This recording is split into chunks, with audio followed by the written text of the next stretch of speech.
क्या आपने कभी महसूस किया है कि कोई आपको अंधेरे में देख रहा है?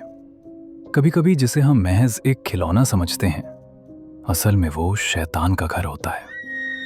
शिमला की वादियों में बना वो पुराना बंगला सालों से खाली पड़ा था।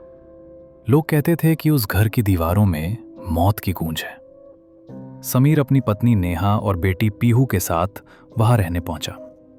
उसे लगा ये नया घर नई खुशियां लाएगा, पर उसे क्या पता था कि स्टोर रूम के एक पुराने संदूक में कोई उसका इंतजार कर रहा है। वो थी गुलाबो, एक ऐसी गुड़िया जिसके बाल असली इंसान के थे और आंखें ऐसी जो रूह को चीरते। पीहू को वो गुड़िया मिल गई और उसी दिन से घर की हवा बदल गई।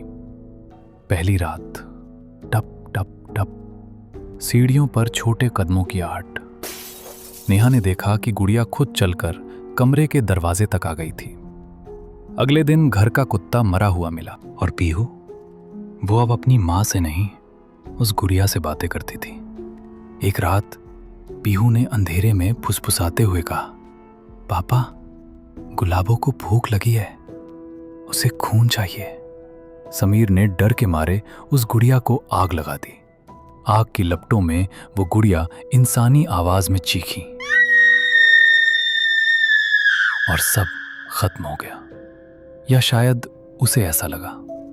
समीर जब कमरे में लौटा तो उसकी रूह कांप गई। पीहू का चेहरा धीरे धीरे प्लास्टिक का होता जा रहा था और उस अधजली गुड़िया के चेहरे पर पीहू की मुस्कान आ गई थी।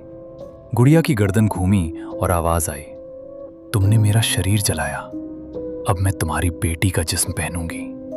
अगले दिन उस घर में कोई नहीं बचा, बस वो अधजली गुड़िया वहां पड़ी थी, इंतजार करती हुई अपने अगले शिकार का। क्या आपके पास भी कोई पुरानी गुड़िया है?